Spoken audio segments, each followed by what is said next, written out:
आप लोगों की टेस्ट रिजल्ट आ गए डरने की बात नहीं, बस सक्सेसफुली कर दिया।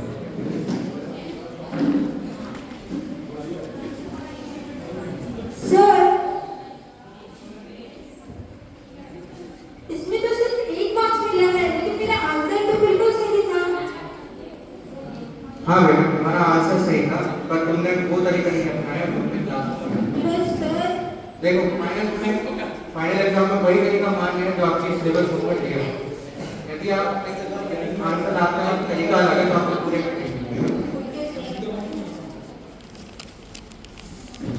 अंक दे दिए आप लोगों ने। Yes sir. याद में कल पी लिया आपने? Yes sir. सब लोगों को आना है, किताब निकालिए अपनी। मैंने कल आप लोगों को इवेंट में पढ़कर आने के लिए बोला था, पढ़ा आप लोगों ने? सर, एक डाउट था, नंबर डिविजनली क्यों होते हैं और ऐसा कैसे? देखो आगे इस पर तो बड़े बड़े गणितज्ञों ने भी बहुत रिसर्च किया है। फिलहाल आप वही पढ़िए जो आपकी किताबें दिया है, धीरे धीरे आपको सब समझ में आएगा। Okay sir. आज की क्लास यही समाप्त हुई।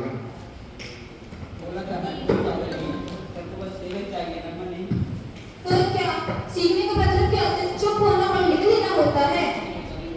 सही है ना, बस काफी है। पर मैं तो समझ कर कर रही थी ना। समझने में क्या है, तो नंबर चाहिए ना। पर सोचने पर करने के लिए भी सोचना पड़ता है ना, और ये लोग सोचने ही नहीं दे रहे हैं, तो हम सीखेंगे कैसे? और फिर ये हमसे ये उम्मीद रखते हैं कि तुम रूल्स रेगुलेशंस फॉलो करो, तो हम नए आइडियाज कहाँ से लेके आएंगे? ये जितना मैसेज करते हैं ऐसे ही करता है। आर्या का समाज छोटा था, पर जब फिर वही पुराना, जैसा है वैसा मानो। यही तो बताने की शुरुआत होती है, जब बच्चे मानने से ज्यादा समझना चाहते हैं। बचपन को आजादी चाहिए, आदेश नहीं। यही तो जॉन बॉयड भी कहते हैं। अब देखिए, क्लासरूम में बंद हुआ वही सवाल घर की चार दीवारी में खुलने वाला है।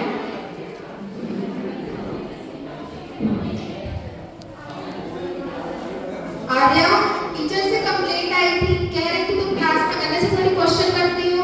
हम तुम्हें पढ़ने भेजते हैं, एक्टिविज्म करने नहीं। जो नए आइडियाज और नई थ्योरीज है इंडिया में प्रैक्टिकल नहीं होते बेटा, इंडिया में प्रैक्टिकल नहीं होते। यहाँ सब्जेक्टिविटी देखी जाती है, एडवेंचर नहीं। तुम अभी बच्ची हो, पहले रिस्पॉन्सिबिलिटी लेना तो सीखो। पर रिस्पॉन्सिबिलिटी लेना कैसे सीखूं जब मेरे लिए सारे फैसले आप ही लोग ले लेंगे? और अगर मैं कुछ बोलना भी चाहती हूँ तो आप लोग कहते हो तुम बच्ची हो, तो फिर आप लोग ऐसे नहीं मुझे रोक देते हैं।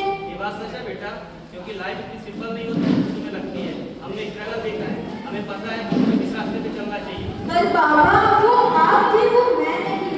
तो ये तकलीफ में जो आपको मेरे लिए सही लगे वो मेरे लिए ठीक हो। ओह, अब हम ही कट खड़े हैं। हमारी सारी जिंदगी तुम्हारे लिए लग गई और तुम कह रहे हो तुम्हें समझते नहीं। मम्मा, मैं आपसे बिल्कुल बहस नहीं कर रही हूँ, लेकिन आप हमेशा मुझे कहते रहते हैं कि तुम लड़ो मत, मतलब तुम करो मत, मतलब तुम छोटी हो, तुमको सोचो मत। तो ऐसे में मैं कैसे बोलूँगी? बात गलत है बेटा, हम तुम्हें समझते हैं, हम तुम्हारी सेफ्टी चाहते हैं। हम ये नहीं चाहते कि तुम गलत रास्ते पे जाओ। अरे पापा, लेकिन आप मुझे परेशानी से बचाते बचाते आप मुझे रोक रहे हैं, मेरी सोच को रोक रहे हैं। अच्छा, तो हमसे ज्यादा जानती हो? अरे अपने बड़े भाई को ही देखो, अच्छा पढ़ता है, स्ट्रेट फॉरवर्ड है, शांत है। तुम ही क्यों हर बार अलग ही रास्ते पे जाती हो? मैं अलग हूँ पर गलत नहीं, क्योंकि हर बार आप लोगों को देख के मुझे ऐसा लगता है कि जैसे आप अपने डर को मेरे सामने बिल्कुल बड़ा बना रहे हैं। बस करो, अब और बहस नहीं। हम तुम्हारे भले के लिए बोल रहे हैं, पर तुम्हें समझ ही नहीं आता। हमारे इंटेंशंस गलत नहीं है, पर तुम समझना ही नहीं चाहती। तो शायद इसीलिए, क्योंकि आप मुझे बोलने ही नहीं देते हैं, और जब भी मैं बोलती हूँ तो ऐसा लगता है कि जैसे आप मुझे रोक रहे हैं। घर की दीवारें भले ही नरम पड़ने लगी हैं, लेकिन बाहर की दुनिया अभी भी वही है, निर्णय लेने वाली, ताने कसने वाली और हमेशा तैयार बच्चों को कमतर समझने के लिए। तो देखते हैं हमारे पड़ोसी क्या सोच रहे हैं।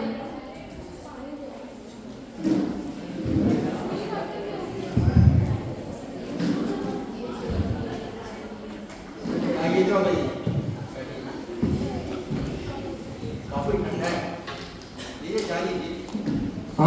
शुक्रिया। क्या हुआ? अरे भाई पूछो मत, ये बच्चे भी ना, छोटा बच्चा बोल रहा था कॉमर्स लेगा, सीए बनेगा। मैंने तो साफ बोल दिया, हमारे खानदान में अभी तक कोई डॉक्टर नहीं बना तो तू डॉक्टर ही बनेगा। बिल्कुल। पता नहीं आजकल के बच्चों को क्या हो गया है, अनुभव भी कोई चीज होती है, हम ज्यादा जानते हैं या वो। सही बात है। और आजकल मार्केट में नया क्या आ गया है, मेंटल हेल्थ, प्रेशर, स्ट्रेस, हमारे जमाने में कहाँ थी ये नहीं। सही कहा। हमारे पड़ोसियों को देखिए, इतना भरोसा करते हैं अपने बच्चों पर, इतनी आजादी दे रखी है। जब ये बच्चे हाथ से निकल जाएंगे तब इन्हें समझ में आएगा। हाँ बिल्कुल, बच्चों की जिंदगी के बड़े फैसले हमें ही लेने चाहिए। अब उन्हें क्या पता उनके लिए क्या अच्छा क्या बुरा। सही कहा आपने। खैर छोड़िए, हमें क्या। दो पड़ोसियों की ये छोटी सी बातचीत यही दिखाती है कि बड़े अपने तजुर्बे को इतना सही मान लेते हैं कि बच्चों की आवाज वहीं अपने बीच में ही ठहर जाती है। अब हम आगे बढ़ते हैं, एक प्रिंसिपल ऑफिस, एक पीटीएम की ओर, स्कूल की उस बैठक की ओर जहाँ शायद वही आवाज, उस बच्चे की आवाज पहली बार सुनी जाए।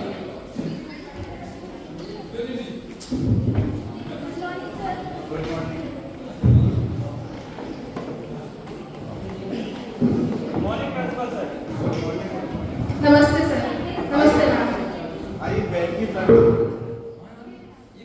मैंने आपकी बच्ची के बारे में सुना, हमने आपकी पूरी चिंताएं दूर करने के लिए हमारी स्टूडेंट काउंसलर मैनेजमेंट मीरा को बुलाया है।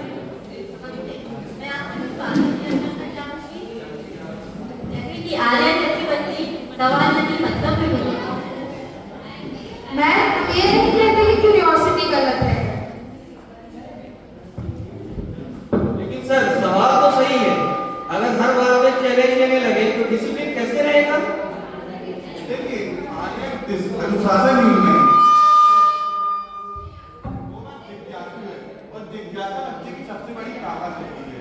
जॉन मोर ने कहा है, children learn best when their questions are taken seriously.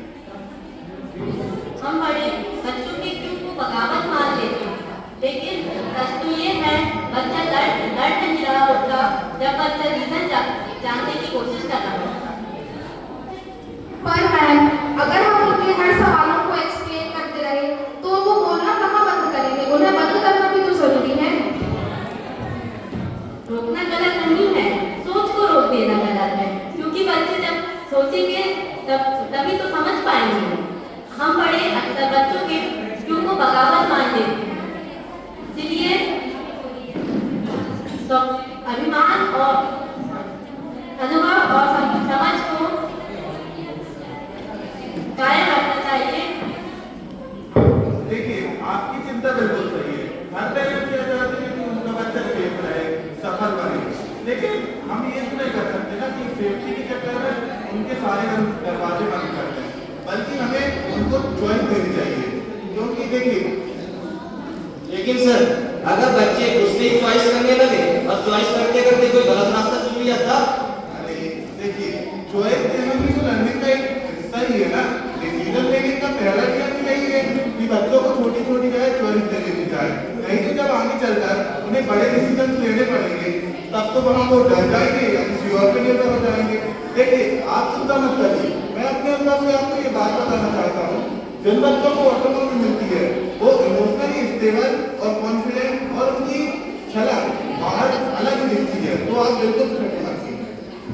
मैं सिर्फ बस ये कहना चाहती हूँ कि आप लोग मुझे ये छोटा ना समझे, मेरी उम्र को छोटा ना समझे, बल्कि मुझे कोशिश करने दीजिए ताकि मैं अपने आप को सबके सामने प्रेजेंट कर सकूं। शायद नहीं तुम्हें समझने में देर कर दी, हम तुम्हें हमेशा डराकर रख रही। बेटा हम तुम्हें गाइड करेंगे, रोकेंगे नहीं, तुम और आगे जाओ और कुछ बन के दिखाओ। बच्चों के पास सवाल होता है क्यों, और बड़ों के पास क्योंकि हमने कहा है। आज पेरेंट्स